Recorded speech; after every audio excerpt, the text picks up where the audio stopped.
Welcome to our day 210 of our Bible reading. Today I will be sharing from Isaiah chapter 5, chapter 6, chapter 7, and chapter 8. So I'll just share a portion from chapter 5. So when we read in chapter 5, I'm going to read, it says, a song about the Lord's vineyard. So the Lord's vineyard here is referred to the people of Judah and the people of Jerusalem. So if we go to verse 3, it says, now you people of Jerusalem and Judah, you judge between me and my vineyard. What more could I have done for my vineyard that I have not already done? When I expected sweet grapes, why did my vineyard give me bitter grapes? So now you see God is really angry because he says, now you people. So he's no longer referring to them as his own people. He's not saying my people. Now he's saying you people. And then he says that I expected sweet grapes. Why did my vineyard give me bitter grapes? Verse 5 says, now let me tell you what I will do to my vineyard. Because, when we all plant trees of fruit, you're expecting to get, if it's a fruit, a mango tree, you want to get sweet mangoes.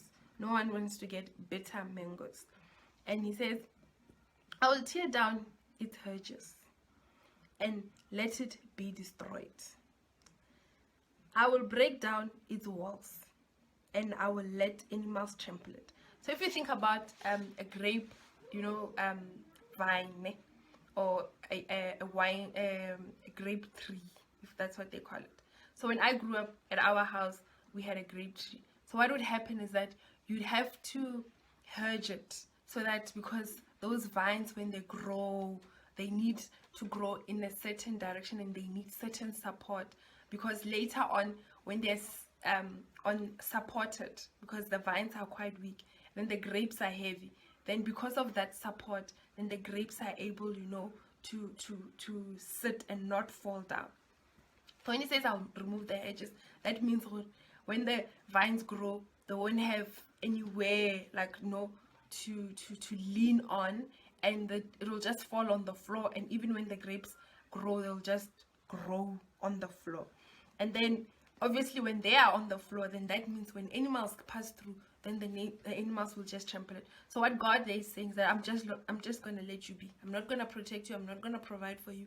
I'm just gonna let you be, because you've just decided to choose your own way of indulging in drunkenness, indulging in perverted justice, partying, and you've just decided, you know what, God, we do not need you anymore. And he's like, since you don't need me, I'm also just gonna let you guys be.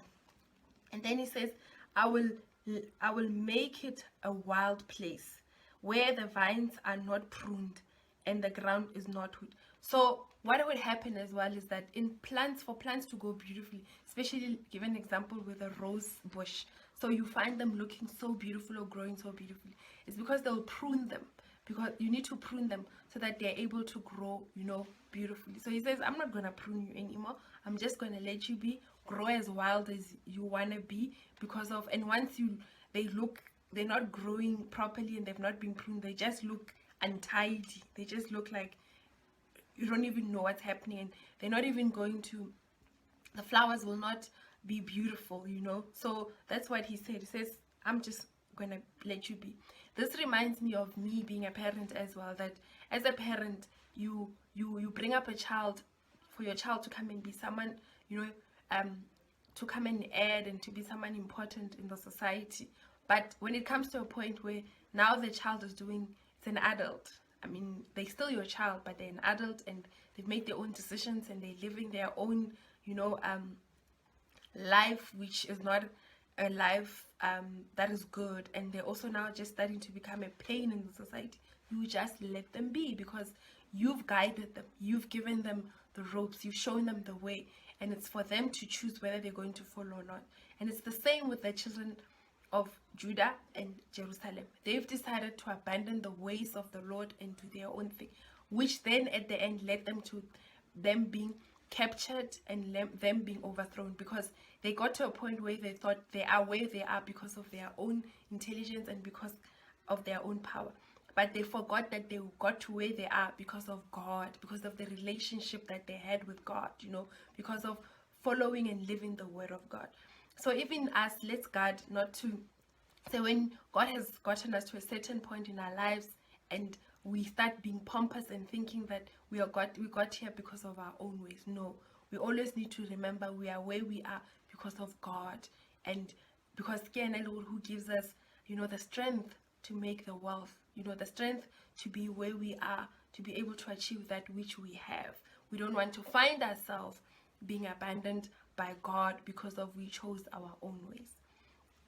Join us for our Zoom meetings, which happen every day at 5 o'clock. The ID and the password, you'll find it on our Facebook page.